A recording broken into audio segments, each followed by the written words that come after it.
Atenção, porque a reforma da Previdência pode cair por terra. Está em julgamento no STF. Deixa eu só dar o contexto para você entender. A reforma da Previdência, ela foi trazida em 2019, já tivemos outras reformas antes e também alterações nas leis. Mas quando há uma alteração muito profunda, aí a gente dá o nome de reforma da Previdência, como foi essa em 2019. E ela foi mais do que uma alteração na lei, ela foi uma emenda à Constituição. É assim como o próprio nome diz, né? Uma emenda. Nossa Constituição foi emendada. Afinal, o texto da Constituição não é o mesmo daquele de 1988. E até aí não há grandes problemas em alterar o texto, até porque a nossa sociedade evolui. Beleza. Agora, quando a nossa Constituição, né, traz alguns elementos que não podem ser alterados, como os direitos fundamentais e a previdência social é um desses direitos, aí quando a gente tem alguma alteração que possa colidir com esses direitos fundamentais, ela deve ser afastada. E é isso que os ministros do STF estão decidindo. Então, o primeiro voto foi do ministro Barroso e ele votou a favor da reforma da Previdência. E eu não estou falando de um julgamento que eu já trouxe um tempo atrás. Ou seja, é isso mesmo, pessoal. Por mais de uma oportunidade, o ministro Barroso votou a favor desses artigos da reforma da Previdência. Antes de tacar pedra no nosso atual presidente do STF, eu acho que a gente tem que. Não estou defendendo, mas eu estou trazendo um contexto. A gente, na verdade, tinha que ter brigado lá em 2019. Por quê? Porque depois que uma emenda à Constituição é aprovada, tudo bem, o STF ele pode afastar a aplicação dela, mas aí é querer jogar tudo nas costas do STF. E os argumentos do ministro Barroso basicamente foram de que foi uma opção legislativa, né? Então, nós votamos nos deputados federais e senadores que fizeram essa reforma da Previdência. E aí, eles têm esse poder legítimo para o povo. Lógico que não é um poder para fazer qualquer coisa e por isso que está aqui, tá? Então, eu não concordo com o voto do ministro Barroso, mas eu estou trazendo esse contexto, né? Como um advogado e um pós-graduado especialista em direito constitucional. E aí, o ministro Edson Fachin, como quase que um super-herói, né? Realmente, assim, mais uma vez, pessoal, ele vota a favor dos aposentados. Olha, eu tive a oportunidade, né, no IDCC, de tê-lo como professor e, pessoal, fazendo esse estudo dos votos, eu nunca vi nenhum voto do ministro Luiz Edson Fachin contra o direito dos aposentados. E aí, é claro, ele não vota, eu voto a favor dos aposentados porque eu quero e pronto. Não. Ele trouxe um voto muito bem fundamentado, inclusive de 32 páginas. É claro que eu não vou ler o voto inteiro, mas eu trouxe esse trecho aqui que realmente pode colocar toda a reforma da Previdência a cair por terra, pessoal, porque ele fala que ele fala do papel do poder judiciário, né? Igual eu falei, a gente tem a separação de poderes e o poder judiciário só deve intervir quando for provocado ou quando os outros poderes forem ausentes ou extrapolarem os seus limites. Até aí, beleza. Só que aí ele fala, né, que falar em déficit previdenciário inevitável, incontornável, ele já não concorda. Falar que a regressividade dos regimes previdenciários, de que reformas reduzirão a alarmante desigualdade de renda, não traduzem consenso no âmbito das ciências sociais. Então ele trouxe os estudos do IPEA, né, o Instituto de Pesquisa Econômica Aplicada, que já se manifestaram que as avaliações sobre os efeitos da reforma da Previdência são impressionistas e díspares. Ou seja, não é bem aquilo que venderam para a gente. Ah, a reforma da Previdência vai acabar com o déficit da Previdência. Espera aí. Olha o que o Instituto de Pesquisa Econômica Aplicada trouxe, né? Ele diz que, infelizmente, as avaliações da atual tentativa de reforma sobre desigualdade de renda e pobreza são impressionísticas e díspares entre si. Por exemplo, teve um estudo de 2017 que mostram que a enorme desigualdade brasileira vai cair. Mas teve outro estudo também de 2017, antes, né, de aprovarem a reforma da Previdência, enquanto eles estavam estudando, teve um outro estudo também muito sério e citado aqui, que diz que a reforma não é necessária e que ela ia agravar ainda mais as faces da desigualdade social.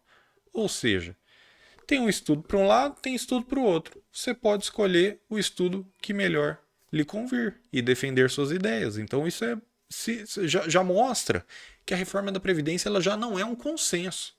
Já, né, ela já foi aprovada meio assim. E entre os dois extremos, há aqueles que reconhecem o desequilíbrio nas contas previdenciárias, então a gente pode até estar falando, né, que precisa ajustar alguma coisa, calma, mas que temem que as consequências mais prováveis da reforma serão maior concentração de renda e pobreza, uma vez que a proposta não toca em vários privilégios. Aí você que fala, eu sei quem que você está pensando, né? Rapaz, quem que aposenta com proventos integrais, cheio de regalia, a pensão vai para filho, para neto, vai para tudo que é lugar. Tem gente que tem filho aí que nem casa para ficar recebendo essa pensão por morte vitalícia. Eu sei quem você está pensando. E justamente essa é a crítica. A proposta não tocou em vários privilégios, pessoal. Então, a gente quer mexer em desigualdade, quer mexer em déficit da Previdência, mas daí o aposentado, ele, vamos supor, se com as regras anteriores você já receberia uns R$ 2.000, aí vem a reforma, você está recebendo 1.500, já tirou do pouco. E aquela pensão por morte vitalícia lá de mais de R$ 20.000? Ué, peraí, vamos equilibrar essa conta. Vai tirar de quem já recebe pouco? Então o Luiz Edson Fachin realmente, pessoal, tem uma visão diferenciada. E ele trouxe esses estudos. Não é nem, aqui, ó, tá entre aspas. Não é nem ele que está falando. É o Instituto de Pesquisa Econômica Aplicada. Aí, olha aí, pessoal, resultados contrariam as previsões otimistas e também as pessimistas. Então, até quem está achando que o mundo vai acabar, que a Previdência vai quebrar, os resultados contrariam os dois lados. Eles mostram que os efeitos das reformas são pequenos ou, no máximo, moderados. E há algum aumento na pobreza. Por quê? Porque você está tirando de quem já recebe pouco, enquanto a desigualdade quase não muda. Então, esse alcance da proposta é muito mais amplo e disseminado do que o texto da emenda. Então, a ideia que venderam para a gente é de que, nossa, os problemas da reforma vão se resolver. E a gente viu que não tem nada disso, né, pessoal? Bom, então mostra que 20% da população brasileira é afetada direto ou indiretamente pela reforma. Só que, na verdade, a gente sabe que é muito mais que isso, né, pessoal? Só que essa porcentagem fica abaixo de 10% nos mais ricos. Ou seja, os mais ricos não foram afetados pela reforma. Novamente falando daqueles privilégios, né, pessoal? Então, embora o regime próprio de previdência social seja passível de críticas e aperfeiçoamentos, não se depreende de nenhum dispositivo constitucional que o Estado não possa financiar essa previdência. Então, realmente, falar, ó, a gente não pode esquecer, ó, a possibilidade de que venha acentuar a desigualdade no país, bem como a existência de déficits orçamentários.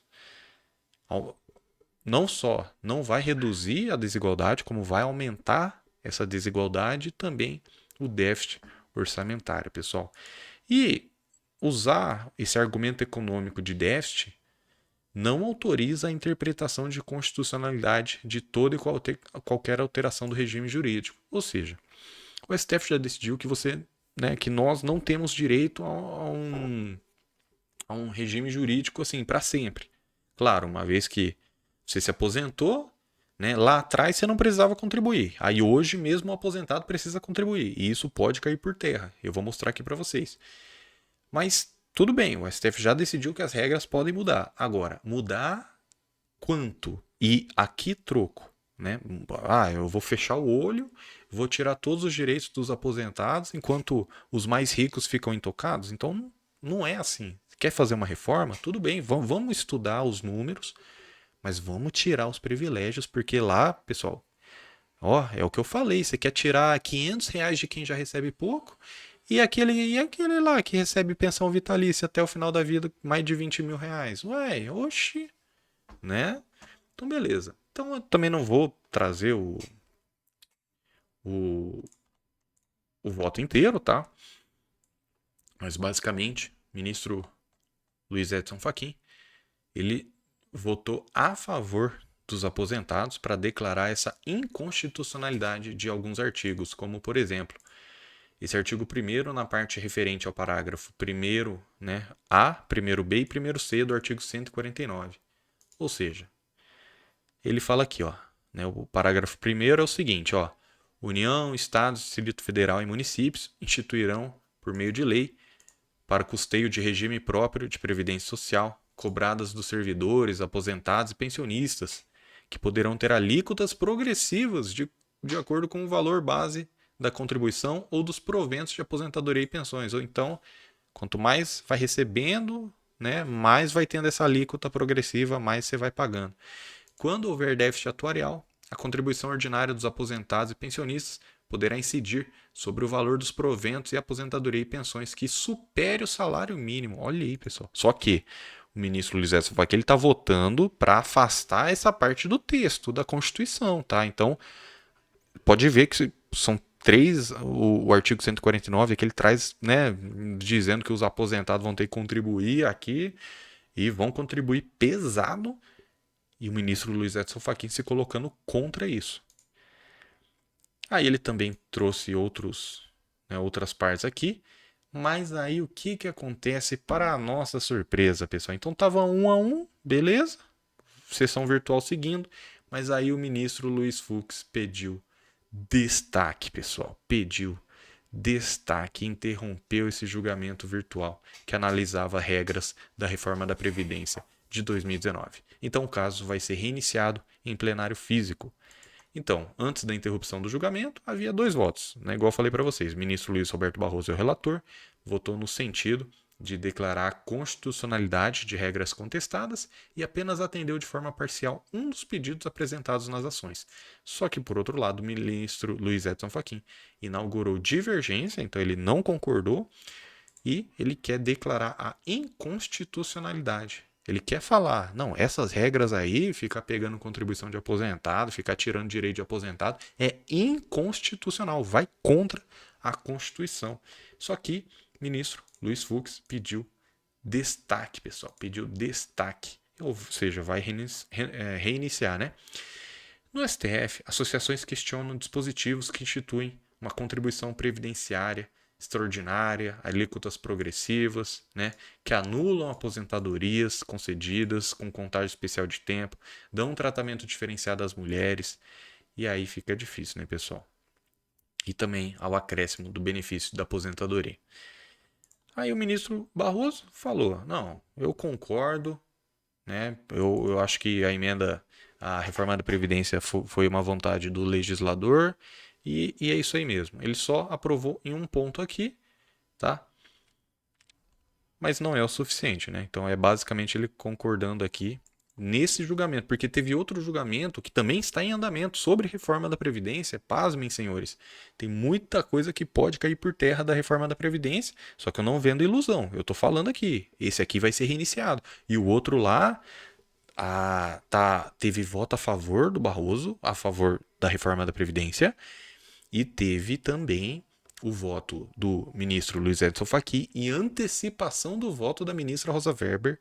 Esses últimos 2 aqui, o Fachin e a Rosa Weber, votando a favor dos aposentados, contra a reforma da Previdência. Então, tá uma loucura na cabeça do aposentado, né? Eu sei. Mas então saiba que tem mais de um julgamento no STF para afastar a reforma da Previdência, e isso pode mudar tudo, né? Então, o ministro Luiz Edson Fachin aqui já declarando a inconstitucionalidade de alguns dispositivos, mas realmente o que eu mostrei para vocês, então não vou ler aqui tudo de novo, né?